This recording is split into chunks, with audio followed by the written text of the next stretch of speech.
Start now, ma'am. So, dear friends, now we are having for third session today. We are having Dr. Anubhuti Maurya, ma'am, and she is going to talk on a topic: circulation and state making in early modern South Asia. Dr. Anubhuti, ma'am, is associate professor and head department of history and archaeology at Shiv Nadir University, New Delhi. She is a historian of medieval and early modern South Asia.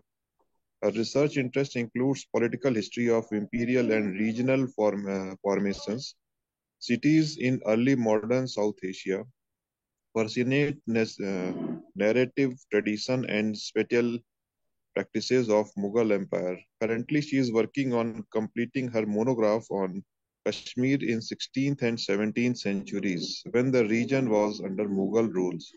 So, ma'am, now time is yours. You may start your presentation. And we are having some 28 participants in this course. All of them belongs to different parts of India, from Assam, from Nagaland, from Manipur, in northeastern region, then from West Bengal, UP, Tamil Nadu, and Kerala, and some other places. Mm. All are new faculty members, so the topic is very much suitable to them. Mm. And as I told, we are having academic council. I will rejoin the meeting again. So our HRDC staff is already there. So if any support required, they are there to assist. So just call them and they will be there to assist. Ma'am. So now you may continue, ma'am. Okay. Thank you very much to the HRDC at Mizoram University for giving me this opportunity to make a presentation on some topics which are of interest to me, and I think are also very interesting because there's so much in conversation nowadays. I'm also very happy to be speaking to new faculty. It is in this world of uncertainties, to be able to hold on to a permanent position is a big thing. So my congratulations to everybody who's gathered here. I want to start by now I understand that I'm not talking only to people who are from humanities, social sciences. That I could be talking to a faculty, to faculty members from across different disciplines, and of course different parts of India.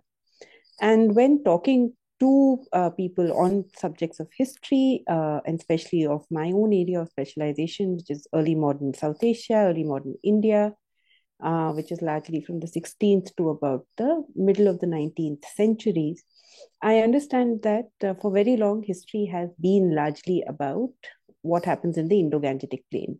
Unfortunately, our histories are written from the capital cities of Delhi, Agra, Lahore, Allahabad, and very little else is considered to be part of the mainstream of history of what happened in these centuries across other parts of South Asia. Um, as a historian of the Mughal Empire, I'm very conscious of the fact that there is a bias in the histories that we write, in the histories that we teach, which is extremely interested in the court, in the people who who dominated the court, the ruling elite. It is the personality of the emperors that dictate what we think of this period. So we all have opinions like Akbar was a good king, Aurangzeb was a bad king, Babur was an invader, Humayun was a weak man, Jahangir was a romantic, Shah Jahan built the Taj Mahal. And somehow the history of this entire period to us comes through the personality of these emperors. And it is on the basis of the personality of these emperors then that we decide whether we want to think of the Mughals as good kings or bad kings. Um, some of this has to do with the fact that when we think of histories of empires and when we think of histories of empires like the Mughal Empire, we tend to think of them not as living structures which were able to rule because something about their structures of governance, the institutions of governance, and the ideology of rule was accepted in the localities, but as something that was dictated from the top, something that came to us from the from the throne. And it is this idea which actually makes them the outsiders to our collective memories as people.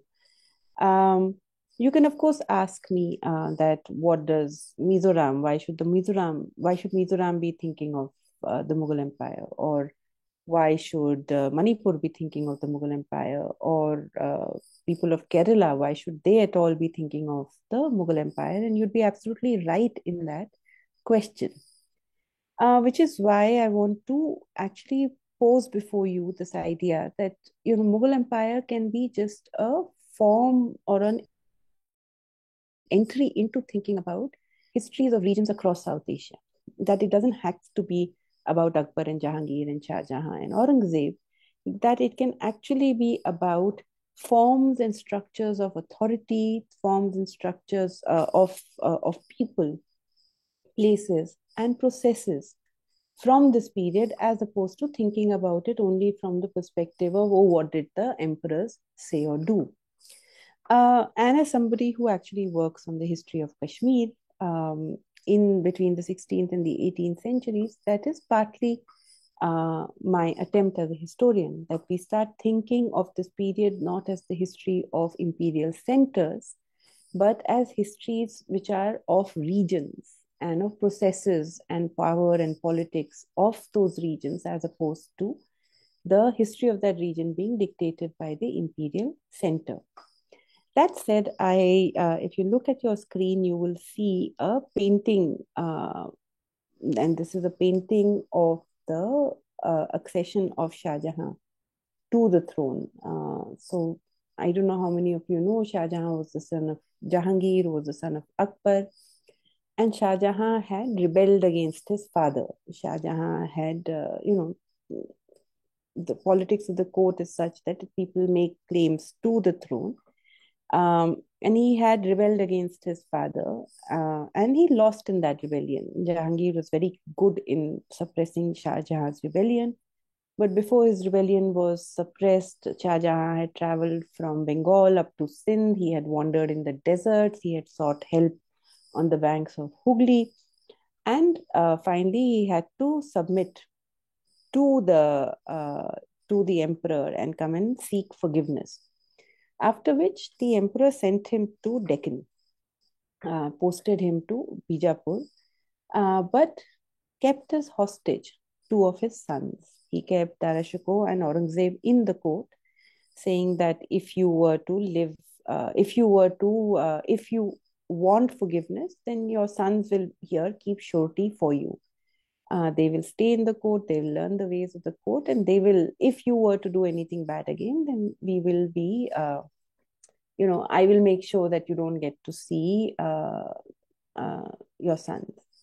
So when Shah Jahan becomes emperor, and he actually becomes emperor, Shah Jahan's accession to the throne is also quite a story, because Jahangir, as he was ill for many years, and he was suffering tremendously from asthma, and he was, he traveled to Kashmir, and in his last year, when he couldn't take the heat or the dust of the plains, he traveled to Kashmir, and on the way back, he died on the road to Kashmir, on the road from Kashmir to Lahore.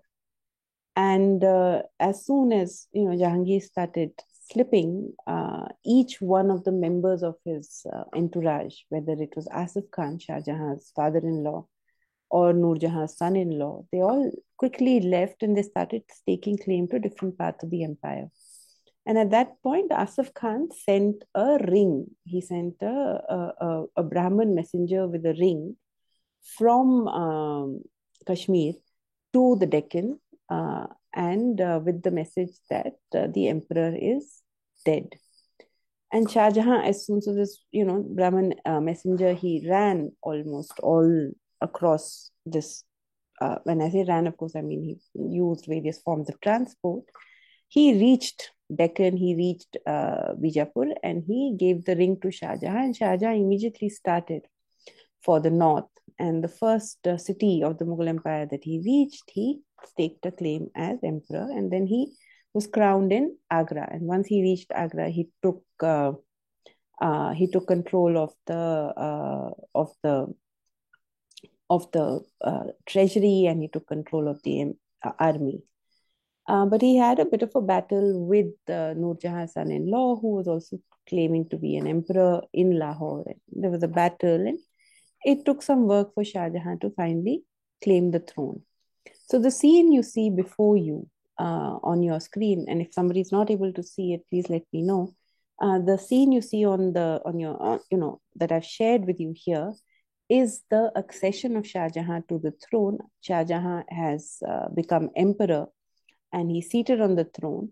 And for the first time since his rebellion, he meets his sons.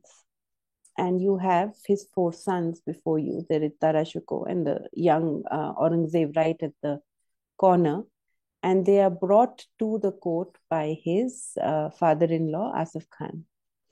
So what you see actually is a scene of the court, and this is of course an idealized representation of Shah Jahan's court.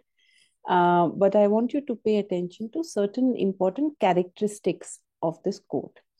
So Shah Jahan is seated at a height, and there is a fence between Shah Jahan and his other nobles. If you were to see the background, you will see that these are flowers which are painted onto the walls of the court, and each of these flowers has a symbolism attached to it. But each of them is also a flower of paradise. There are these canopies, very rich canopies. So you know that the Mughal buildings were, the Mughal forts were, and if you've seen a Mughal fort, you'll know that the interiors of the Mughal fort are very sparse, whereas about 80,000 to 1 lakh people lived within a Mughal fort.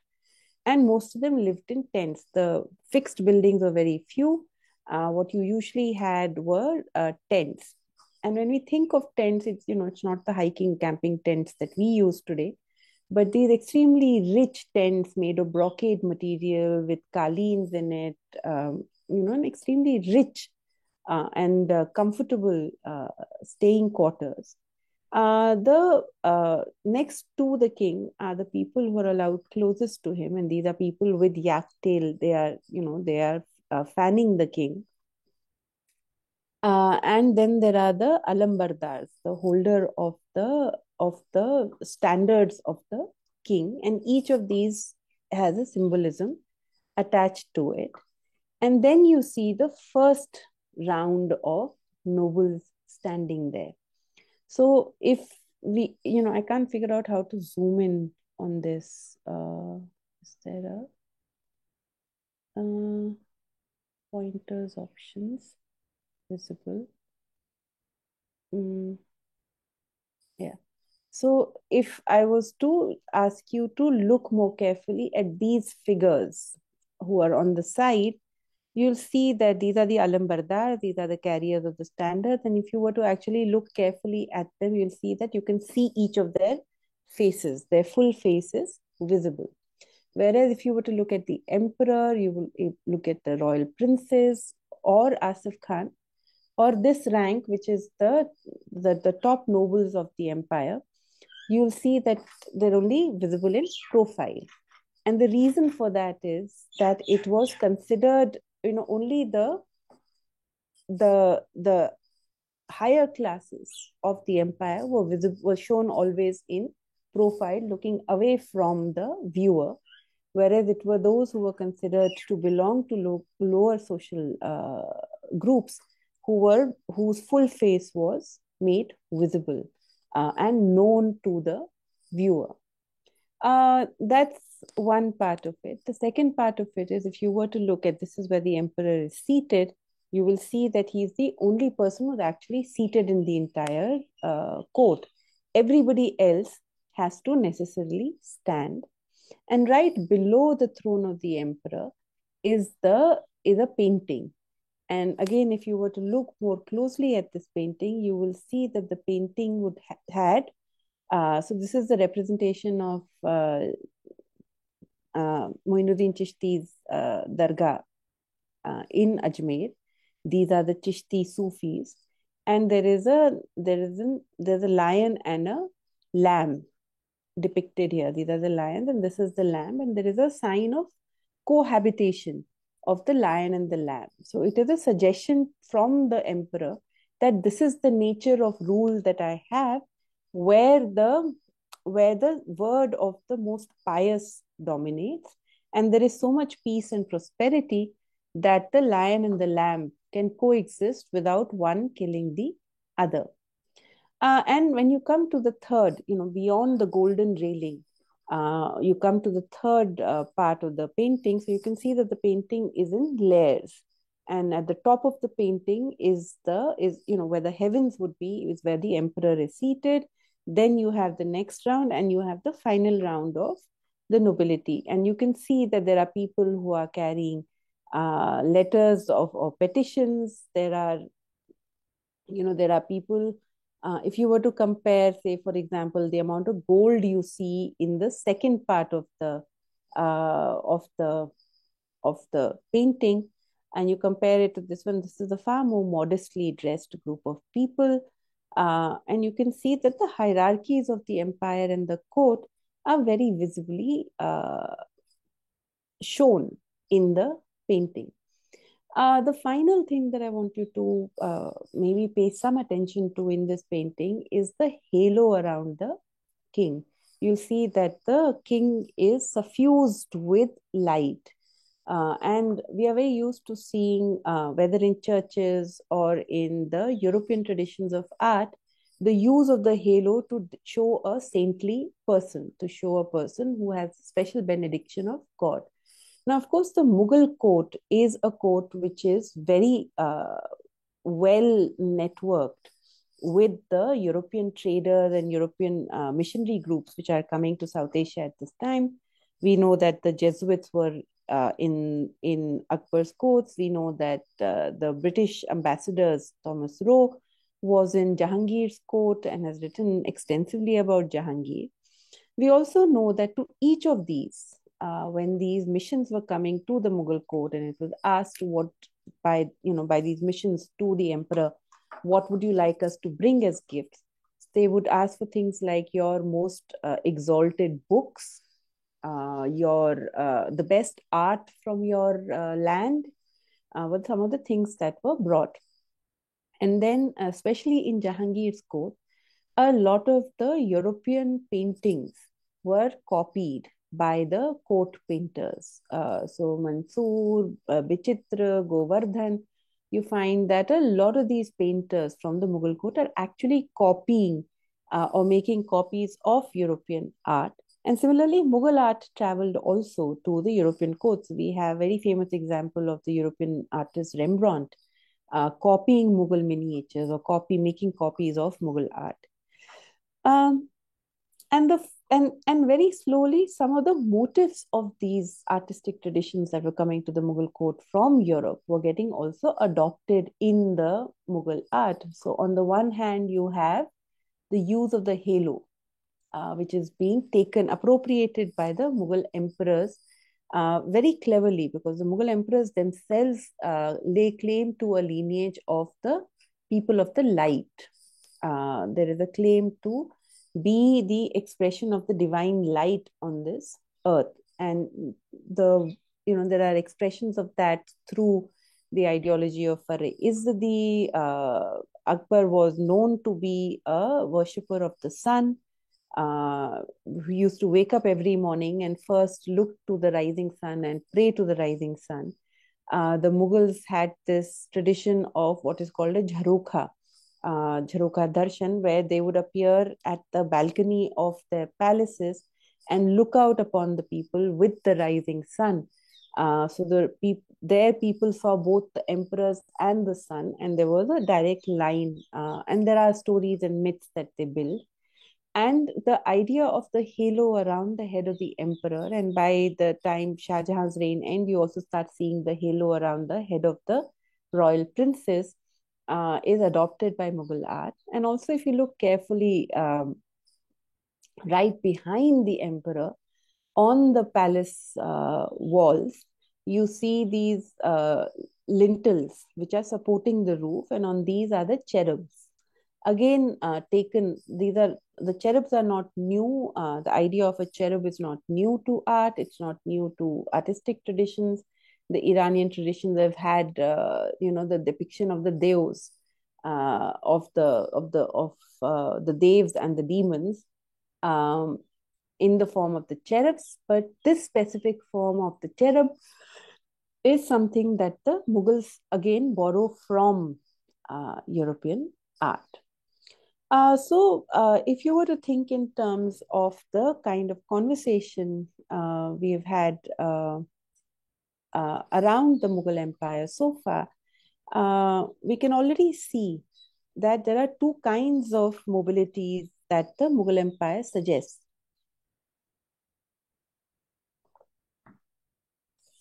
One is the mobility of these people. Now, the Mughals themselves belonged to Babur, we know, came from Uzbekistan, from the small city of Fargana. His ancestor was Timur, Amir Timur, also known as master of the directions, Kiranesani. He was known as the founder of a world empire, and his court was in Samarkand.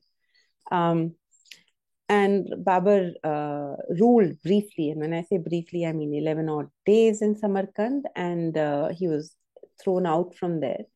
And he then traveled towards Kabul. So he was this dethroned prince, one among the many Timurid princes, one among the many who laid claim to being Chagatai, which is the name of one of Timur's sons. And the Mughals were themselves a Mongol tribe, but they were a Turkic Mongol tribe. They were not Mongols from China or from Mongolia. They were a Turkic Mongol tribe. And this idea of being mobile and making your fortune and seeking a kingdom was very much a part of the Mughal traditions of kingship, which partly drew upon traditions of kingship and of settled empires, and on the other hand drew on very tribal notions of shared sovereignty, shared power, division of kingdom among brothers. And when Babur left Samarkand, when he was thrown out of Samarkand, he had to fight. He was thrown out by Shaybani Khan. He had to fight the Uzbeks. He had to fight other Mongol Chagatai princes, and he made his way to Kabul. There has been a lot of conversation around why the Mughals were at all successful in winning the battles. Once Babur established himself in Kabul, he started looking further east towards Hindustan. And Hindustan had always been the land of fabled riches, and it had the possibilities of a large empire. At this point in history, around the 16th century, you're looking at when we say Hindustan at this point of time, we're looking mostly at North India. So you have, states like, you have a checkered political landscape in the area that we today call Rajasthan or the Rajputana. From about Ajmer up to Allahabad was under the control of the Lodi kings. Further east from Allahabad was the Sharki kingdom of Jaunpur. Further east was, of course, Bengal. And then there were the regions of the northeast, which were divided into various kinds of political formations, from the Ahoms to the tribal formations to old kingships to shared sovereignties to a multiplicity of political formations, division of land, division of territory across that area. So we are looking at a political landscape from about Kabul right up to, say, Arakan, where you're looking at multiple levels of kingships, multiple levels of authority, multiple contestations for authority. So the Sharkis saw themselves as commanders of the kings who made the kingdom at Jaunpur, as the subsidiary kings of the Lodhis. Lodhis thought of them as challengers to their authority. So in Ibrahim Lodhi's time, the Lodhi kings marched to Jaunpur, crossed the river, and they fought a battle and destroyed the Sharki kings and almost all the buildings that were built by the Sharki kings.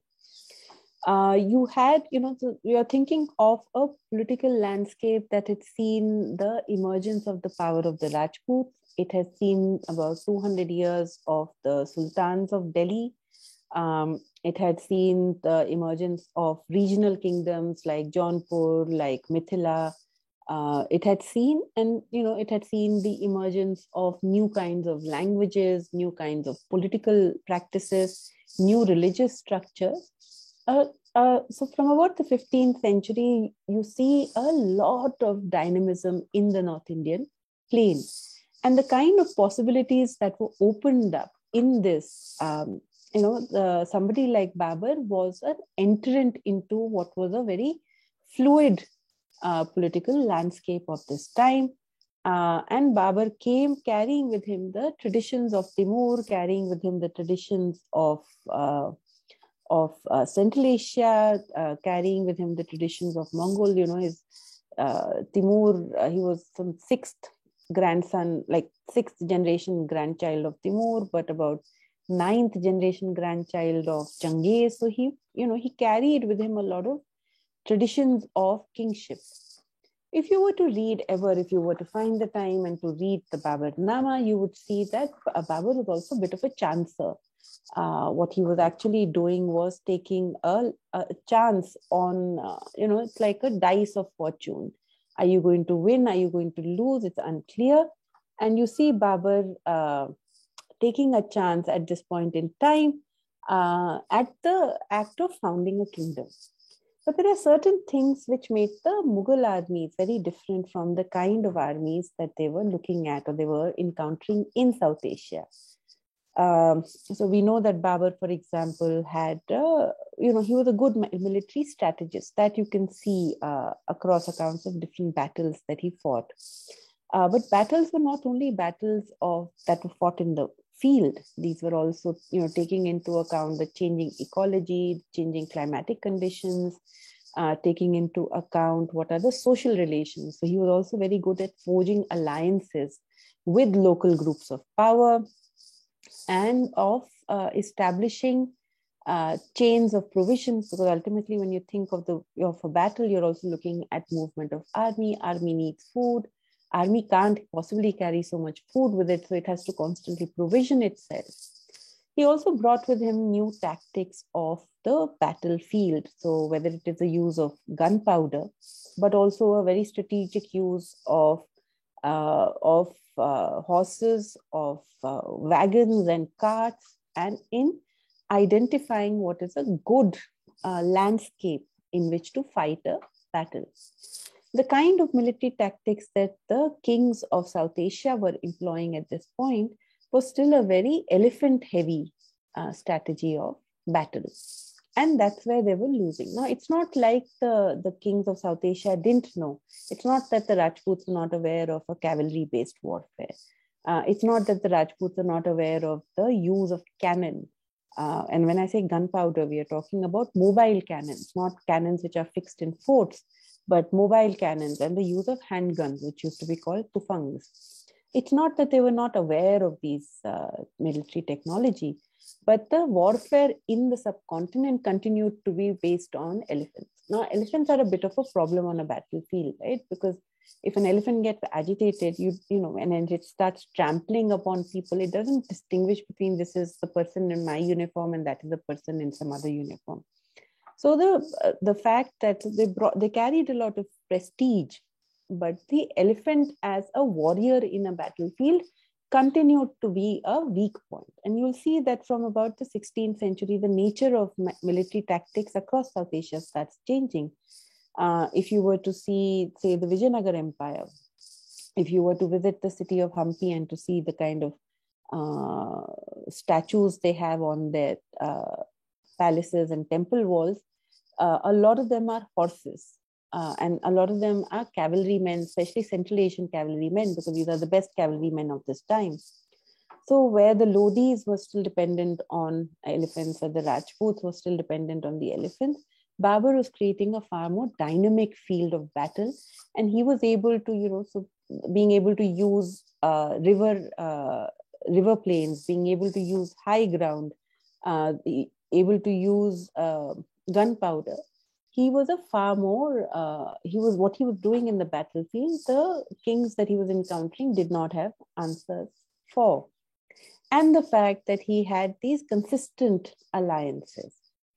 And it is this which actually distinguishes Sher Shah from Humayun, because Sher Shah, if you were to look at his strategies of battle, and if you were to look at the kind of, the Suri kings, both Sher Shah and his son, were actually traveling, they were constantly moving from, Lahore to Delhi to, they began in Rohtas, a small province in a small pargana in Bihar, but they were able to move out.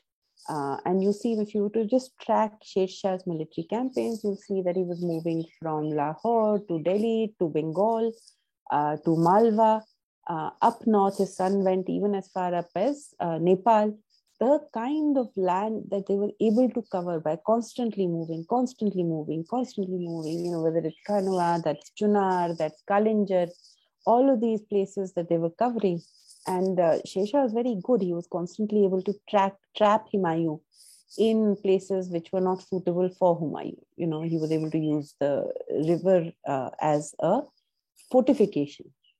He was able to work with the monsoons, the rains. So he actually trapped, he got Humayun to travel to Bengal, exited Bengal himself, but Humayun got stuck in Bengal because the monsoon broke just as he reached. So he was constantly able to trap Humayun into difficult situations, and made very effective use of guns. And by this time, you see a change. With Sher Shah, you see a very distinct change, where the elephants are no longer the center point of, or the centerpiece of the battle. They become the carriers of the cannons. They are then deployed not in the front lines of the battle, but as the vehicles of the cannons. And you had specially elephant-mounted cannons in this period, which were called Hatnal. And so that's the other. So one kind of mobility is the mobility of people from, say, Fargana, Central Asia, Samarkand, right up to Kabul and Lahore, Delhi. The other is the mobility of the armies. And when I'm talking about circulation and mobility, what do the armies represent? We are not talking about states which usually have standing armies. We're talking about the states which are constantly hiring contingents of armies. And these contingents of armies exist independent of the state in what is called the military labor market. So if you were to think of military men, unlike the modern Indian nation state, unlike modern India, where we have a standing army which fights for the country out of a devotion to the country, or it is fighting for the purpose of defending our borders, the army that we are talking about in the pre-modern time is an army which is largely organized as contingents, and a lot of this army fights, sells its talents to the best bidder. What it also has is, say, for example, it will have a large contingent. So the best army men were Central Asian horsemen, because horse becomes the most important means of fighting a battle. So cavalry is the center. So if you're a cavalryman and you have 2 or 3 horses, then you're graded very high, and your salary is also high. Your remuneration is high. So there are Central Asian cavalrymen. Then there are Afghan soldiers, especially Afghan cavalry soldiers, because South Asia receives most of its horses from Afghanistan, and there is a very long-standing horse trade that goes on between Afghanistan, the different regions of Afghanistan and the North Indian plains.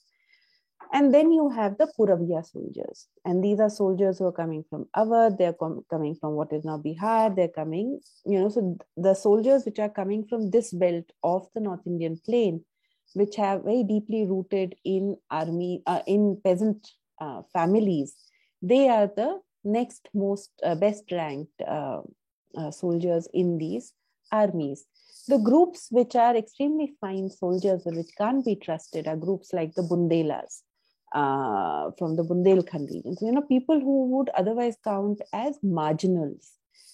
These are the people who, now if you were to look at the modern Indian army and you try and draw these associations with the history of military movement and the making of military army in the early modern period, there are very, that those focus of where the military contingents are coming from has actually shifted. We've looked at more, whether the Sikh soldiers or the Gorkha soldiers or the soldiers from Northeast, as opposed to the older kind of armies which were based as a collective. It was a coming together of different kinds of people. And I'd ask you to use your imagination a bit and to think about these armies not just as fighting machines, but as places where cultures and languages and traditions were mixing. Right? The army camp is one of the most, even today, our army cantonments are stunning in their diversity. So if you were to think of army encampments, in this period, you're looking at army encampments which are extremely diverse spaces where people are coming from different parts of, the North India, and whether fighting for money or fighting out of loyalty, becoming a part of these. So one of the first kind of descriptions of the Mughal state is often as a gunpowder state, a state that was built on the power of the use of gunpowder. That in this part of the world was still a new kind of technology. And the other kind of description that we have of the Mughal state actually comes to us from the colonial writers, from the British when they first started discussing the Mughal state. Now, the British in the early part of colonial rule till about second half of the 19th century, thought of them and constantly projected themselves as successors of the Mughals. They were constantly building this argument that they are actually the true successors of the Mughals. And they kept saying, look, our rituals of kingship are similar, our institutions of authority are similar, that we are the kings who are, we follow, we are doing almost the same things that the Mughals were doing. So there was this constant building upon Mughal traditions of kingship. And the colonial state kept saying that the Mughal state was a bureaucratic state, that if you actually want to describe the Mughal state, that it was a bureaucratic state. It had an extensive bureaucratic machinery. So you had a king and you had the council of ministers and you had a wazir, and those, well, the Mughals actually didn't have a wazir. But you had a king and you had a prime minister and you had all these ministers, and there was minister of finance and there was minister of home, and then there was minister of the army, and there was minister of justice, and then there was the administrative institutions of the state. Now, what is true for the Mughals, and some of the leading historians of the Mughal Empire have said this very clearly, is that what distinguishes the Mughals from the kings that came before them, and when we say kings that came before them, we could talk about the Delhi Sultanate, we could go as far back as the Mauryan Empire of the fourth and second century BCE. That what distinguished them was the fact that they had devised these institutions by which they were in an unprecedented position to collect land revenue, which is they were able to collect the surplus agricultural production and harness it to the state. Now, the Mughal state was an agrarian state, unlike the Spanish Empire in the Americas, which is actually the same period of time, or the Portuguese seafaring empire, again, the same, we're looking at the same centuries. The Mughals were not a commercial state. They were not a colonizing state. They were actually an agrarian state. the resources of the state were built upon the resources, the collection of agrarian revenue. And what they did actually, which was unprecedented, was that they were able to take the assessment machinery of the state right down to the village, right down to the individual peasant, measure each area of land that was under cultivation. They had these what are called Dehsala manuals, which is their 10-year manuals, where they would record the revenue. They would dig into the history of the region and make reach a medium. They take out a mean of the production in that area over 10 years. So whether it was in a time of flood or in a time of drought or in a time of famine, or in a very good year of harvest, they were able to get a sense of what is the production in that area and what is the surplus produce, and then fix the revenue of the state from there. The second thing that the Mughals did is that they also, along with doing this assessments, every time a new area was annexed to the state, they would make sure that one of the first actions of the state there was to calculate the revenue. And because they were very concerned about the rural society from which that revenue was being collected, they also made an account of dominant castes in each area, what is the number of cavalry, number of infantry in each area. And so they came up with the records of the Mughal state give you a very good sense of the agrarian production as well as agrarian relations in different regions of their empire. And from these, they built upon what were the existing institutions and incorporated them in the structures of the state, and thereby collected revenue.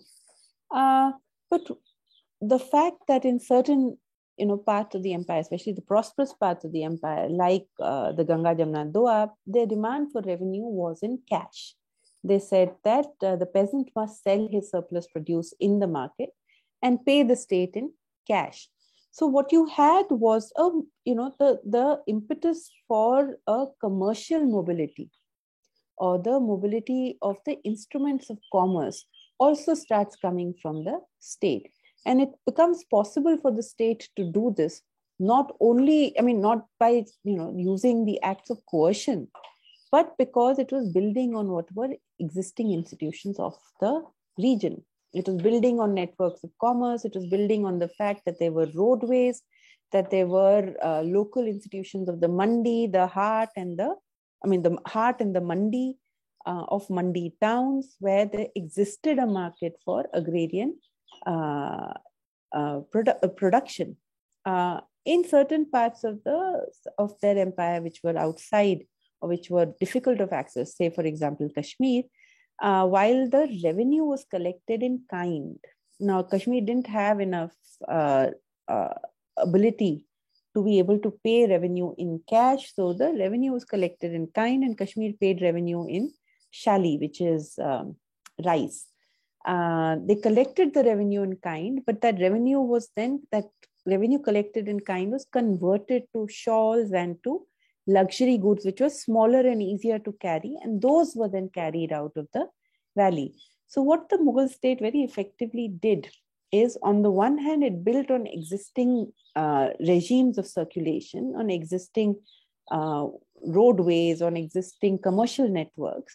And on the other hand, because the demand of the state itself was so large, that it actually gave a push. It actually created further incentives for the growth of these institutions. So that is what made the intervention of the state in the economy, society, and in the culture of different regions came not because the state was using coercive power, not because the state was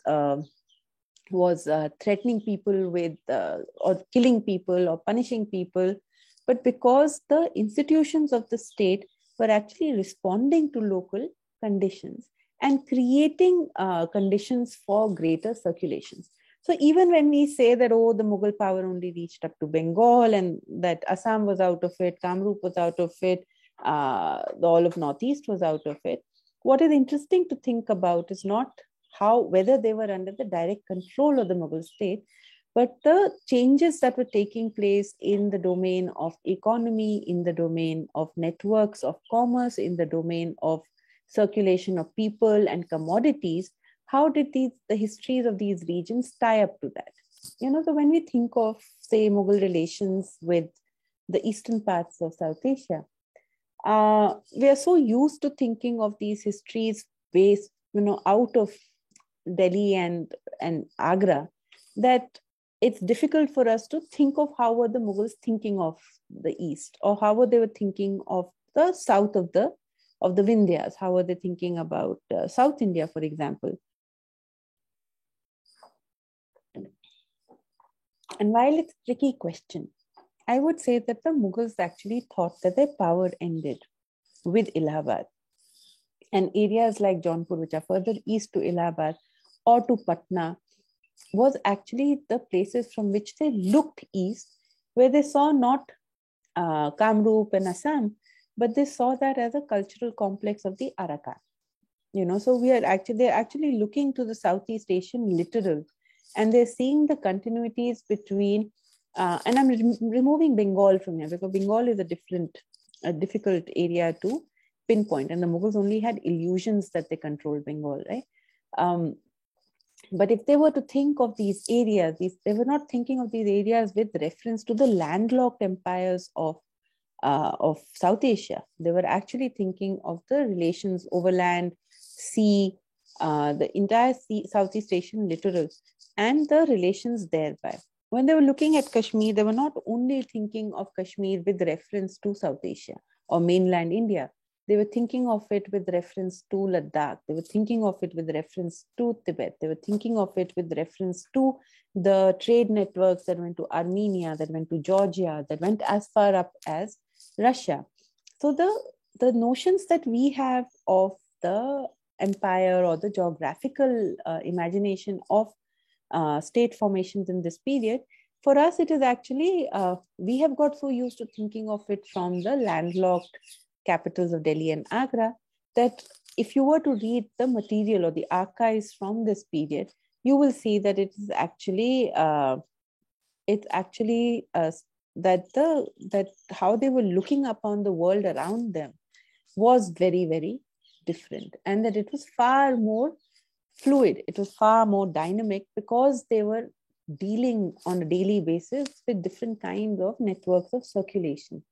That the empire itself represented mobility of political power through the movement of the king and his administrators and the army, mobility of commerce, because it is, so on the one hand, they're receiving the zebra, the turkey, they are beginning to drink, by Shah Jahan's period, they're beginning to drink coffee, they are beginning to consume tobacco as opposed to opium.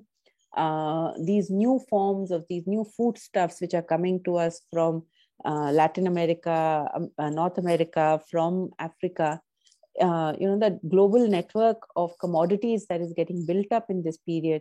The Mughal economy is receiving the silver from the Bolivian mines in Potosi.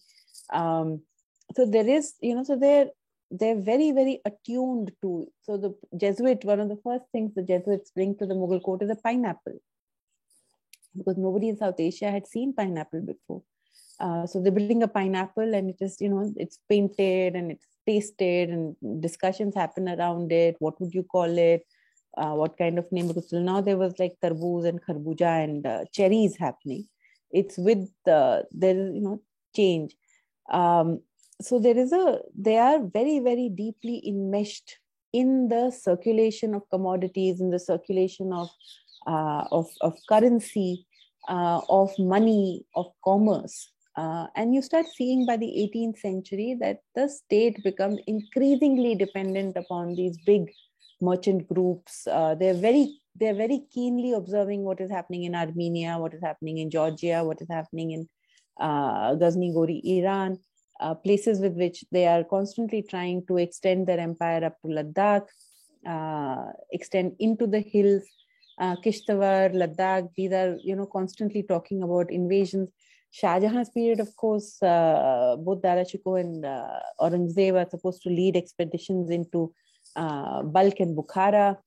So there is also an outward look that the Mughals have, which is a response to the dynamism of this period itself, and it's a global sort of a dynamism. Now, there are other things, which are kind of discussed with reference to the Mughals. So we have our good kings and we have our bad kings. So we can say that Akbar was somebody who liked harmony, so he was a good king, and Aurangzeb was a fundamentalist, so he was a bad king. Now that I'm not sure as a historian of the Mughal Empire whether that's a useful way of thinking about history. One of the first things I get asked in a classroom when talking about empires, any empire, is that why do we talk so much about kings and not the people? Where are the histories of the people? And one of the reasons, of course, for this is that, let me just come to this painting in a bit.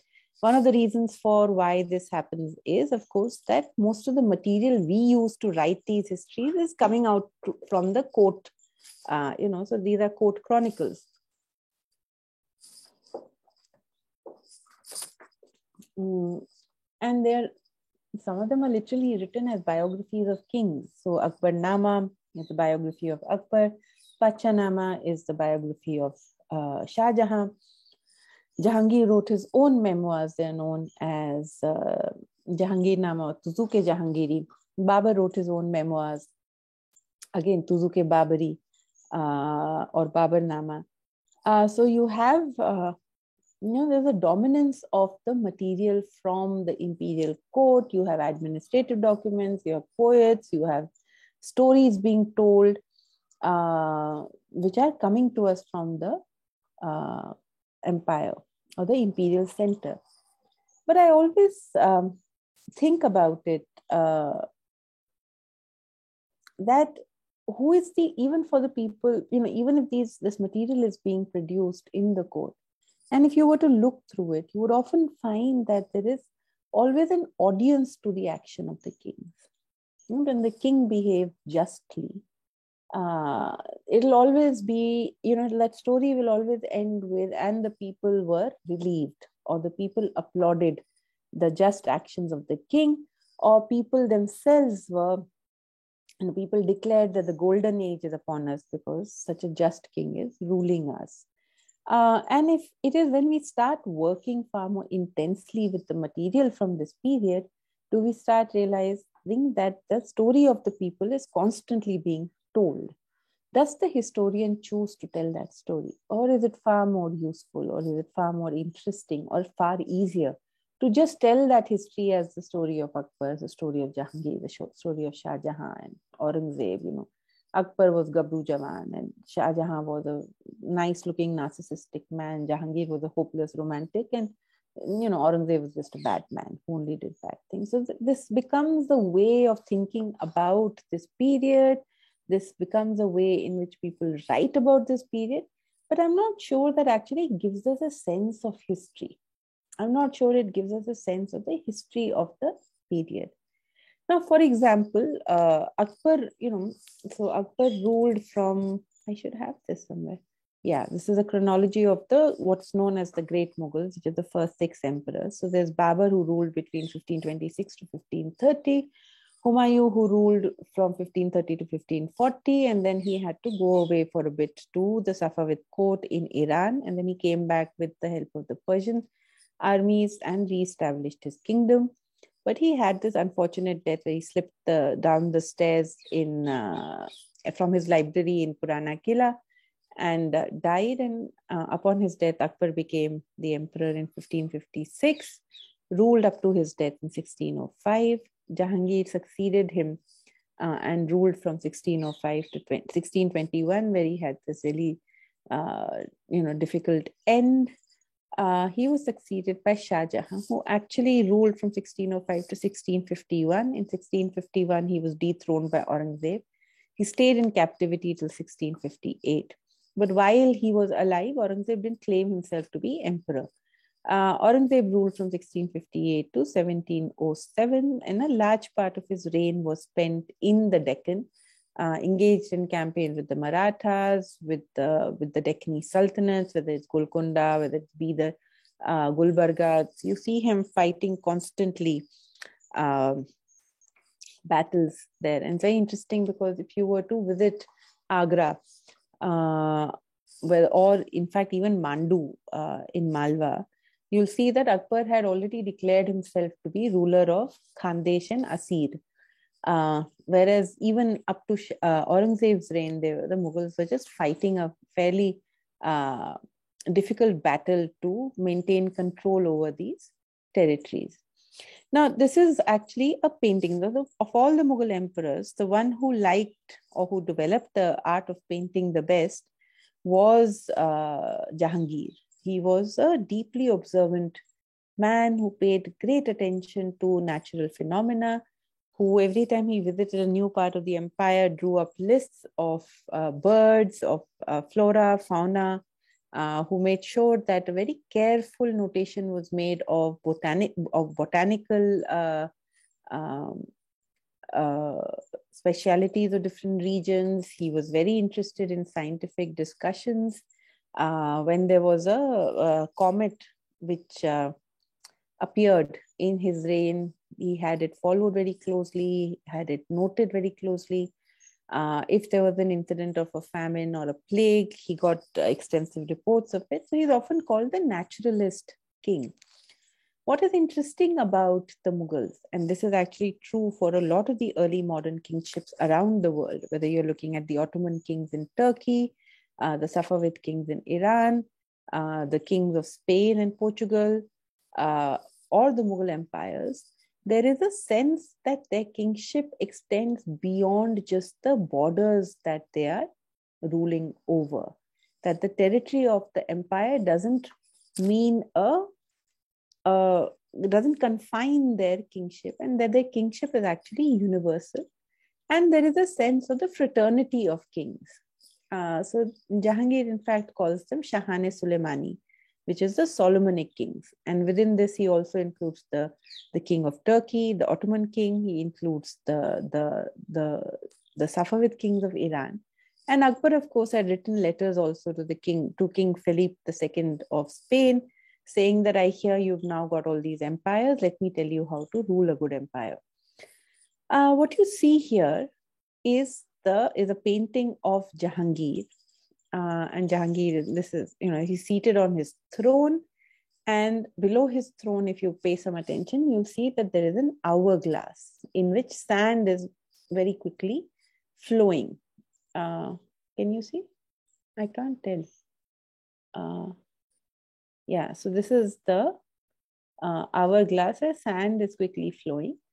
And what does that make him? It makes him the master of time. It's also interesting that not only does he have a halo, he has a very exaggerated halo, which is both the sun and the moon.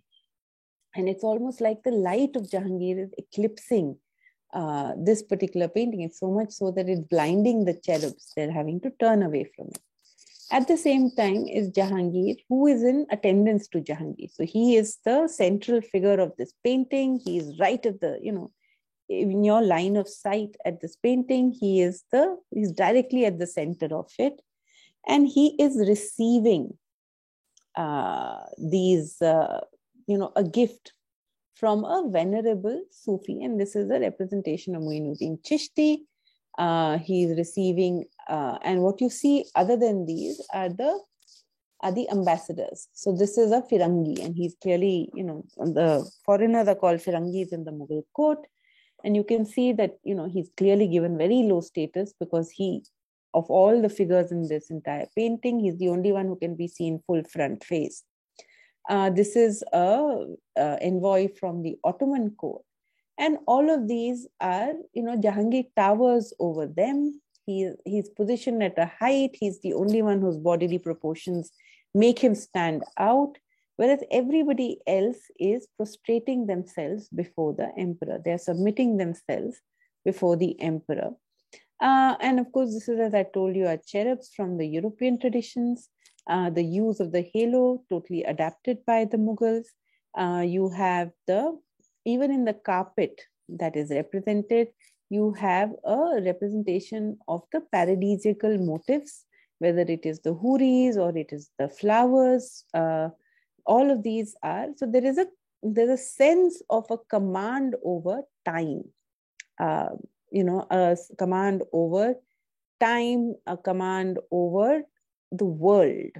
And in fact, if you were to see the inscription, it said Pachahe Surato Mani Ast, means that Surat is the map of the world.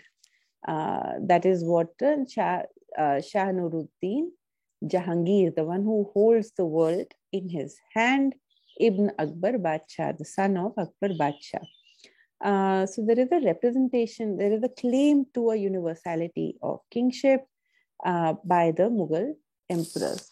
Now, if you were to, if we were to bring this conversation, I have, I think I can speak for another 5 minutes.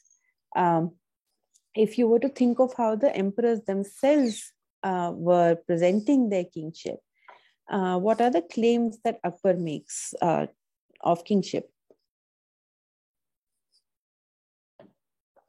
So Akbar, he's an empire builder. The Mughal Empire, as we recognize it today, of course, comes into being with Akbar. He doesn't inherit an empire. What he inherits is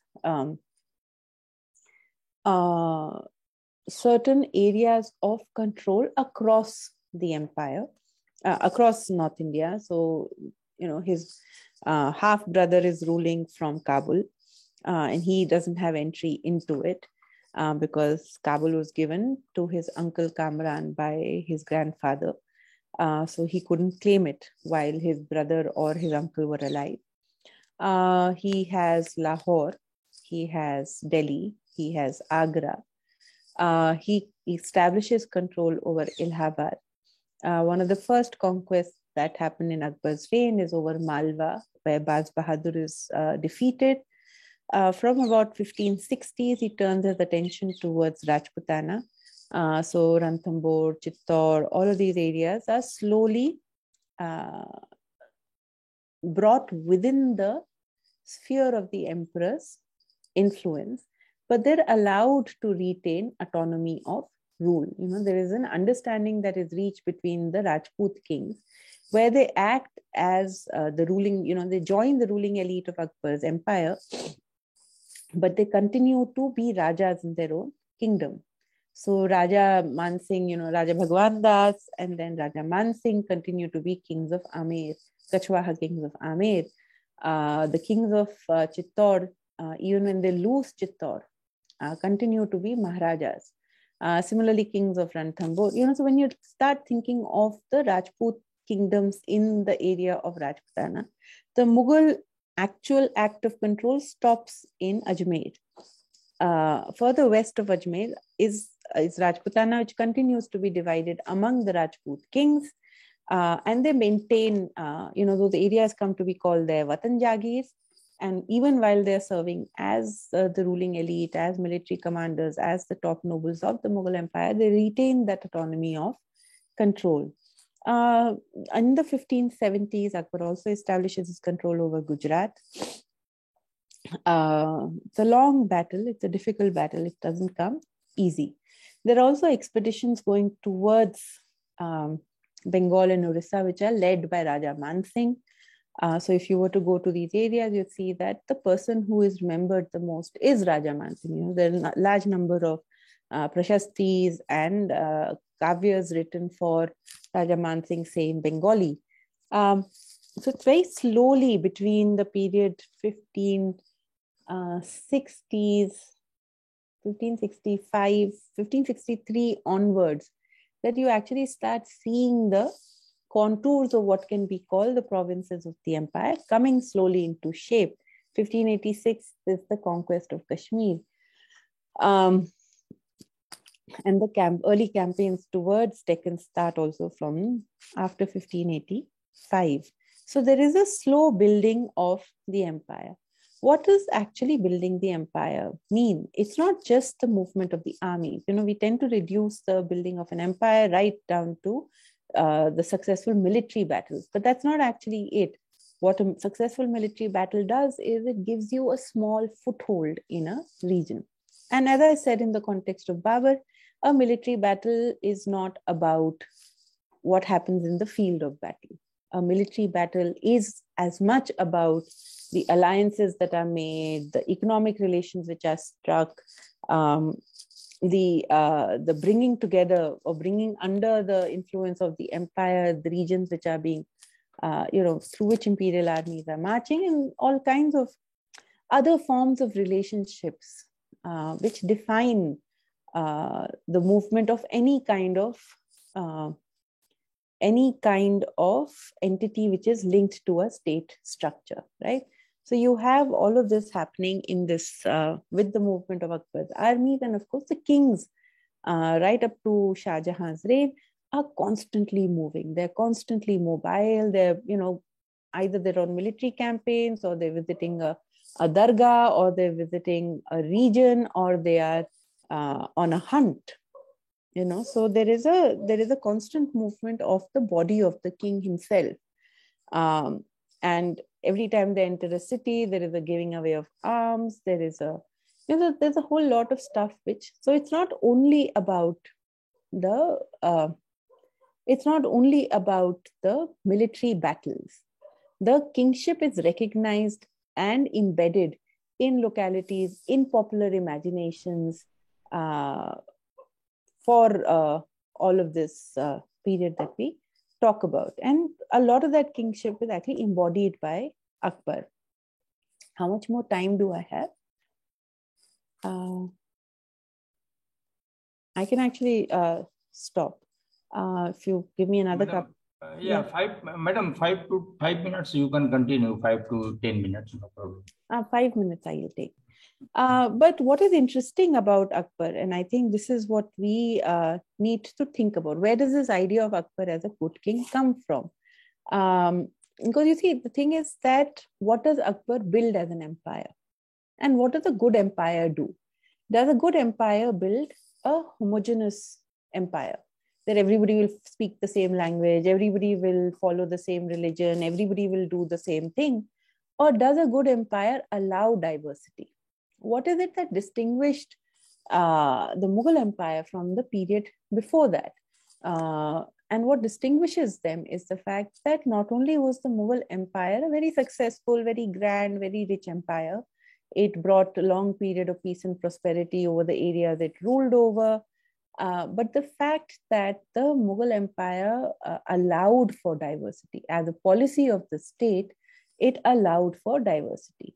So it had Rajputs in its nobility, it had Iranians in its nobility, it had the Bundelas in its nobility, it had the Gujaratis in its nobilities, it had the Kashmiris in its nobility, it had Afghans and Turks, and it had poets and historians and writers and scientists and philosophers. All of these were it had this Bureau of Translation, where texts were translated from Sanskrit into Farsi. It built a bureaucracy all of which spoke Persian. So you had this entire class of munshis coming up.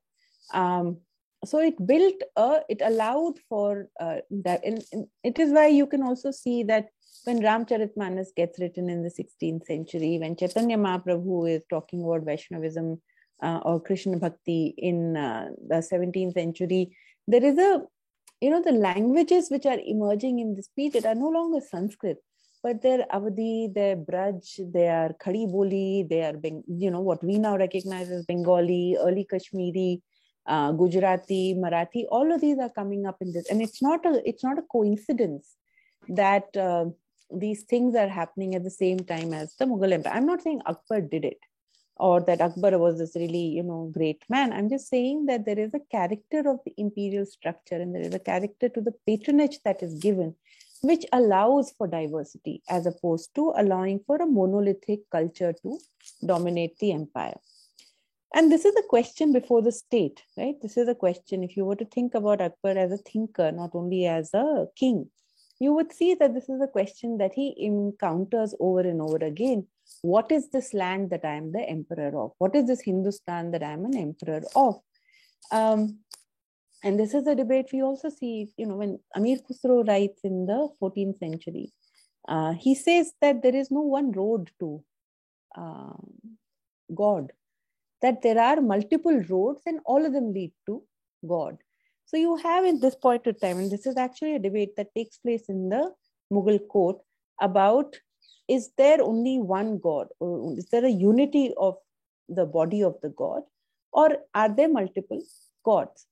And what Akbar argues for, and the side that Akbar based down heavily on, is that actually is the policy of Sulh Kul, where Sulh, as you know, is peace and Kul is people. So peace upon all people, where he says that I am far more in favor of people following their own forms of worship, as opposed to, because at this point in time, they have a contrast, the Safavid kings in Iran are staunchly Shia kings, and they're persecuting people who are non-Shias. So it's a decision that Akbar takes, that, how do I get rid of this pointer? It's a decision that Akbar takes to allow for greater diversity of the kingdom. And the ideology that the emperor repeatedly espouses, and you see it in every text that comes out of the Mughal Empire, which is that the idea that the emperor is the father of the empire. Obviously, this is the father to whom you had to pay revenue, whose armies you had to sustain, and if there was a battle, then you had to die, all of that. But the idea that the emperor was the father to the empire, and the empire was like his household, and just like a father looks after his family, so the emperor must look after the empire. And this is a grand claim, and obviously the kings didn't. All kings are, they are holders of political power. They are coercive figures. So it's a bit of a tall claim, but the fact is that the emperor makes this claim. And the grounds on which he makes this claim is that as an emperor, he was a just emperor. He ensured that there was justice in the kingdom. So there is there are lots of ways of thinking about the Mughal Empire.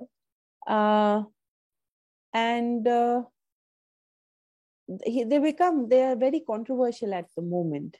But I think it is an interesting, as we think about the future of our nation, we must also think about how we feel about country as a body, right? Not as, not only in terms of what the fractures in our system are, but as one body, what kind of a state do we envision?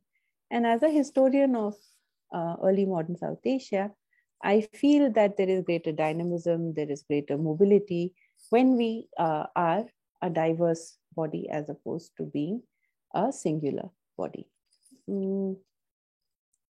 I can stop sharing now. So if there are any questions, I'm more than happy to take those questions. Yeah, and dear participant, if you have any question, any doubt, please you put up in the box so that we can take up it, because still the new resource person already joined. So please you put up in the message box.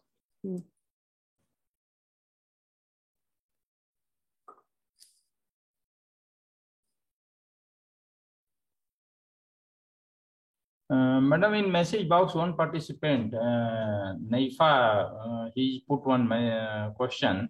What caught my attention was the remark of how we perceive history through the personality of the ruler. So my question is, what are the alternative way to looking at history and empire? Thank you very much. And thank you for saying that you found the presentation engaging. I think that thankfully we have actually moved beyond thinking of history through the lens of the rulers.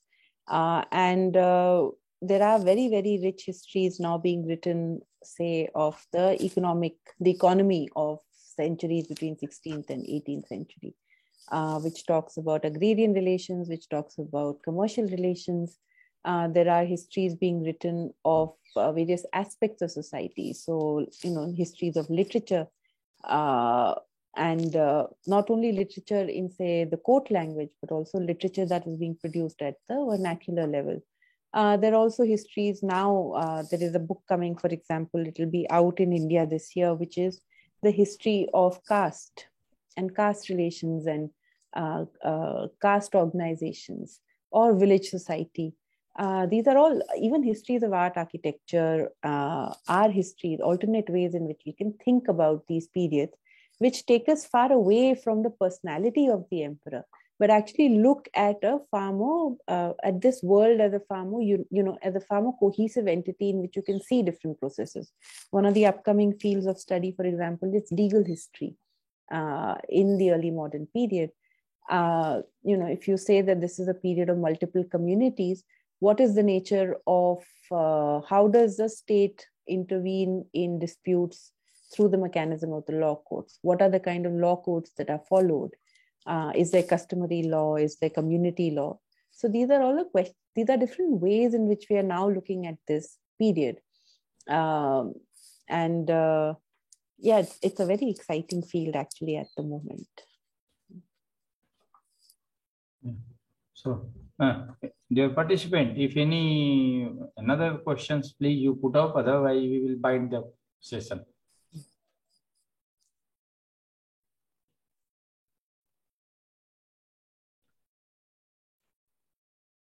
Yeah. So I think there is no much question, madam, for the question.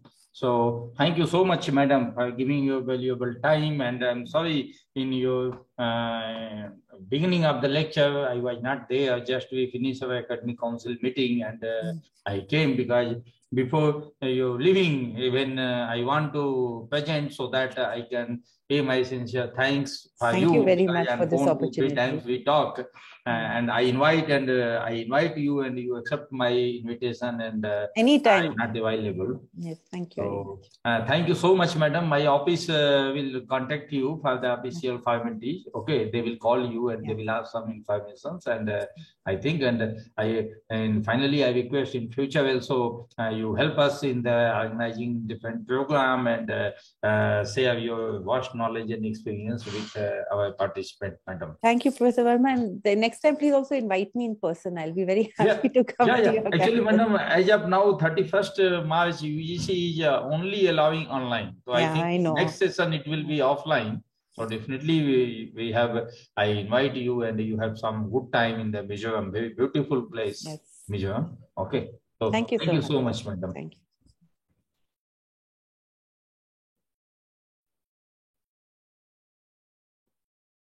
So, dear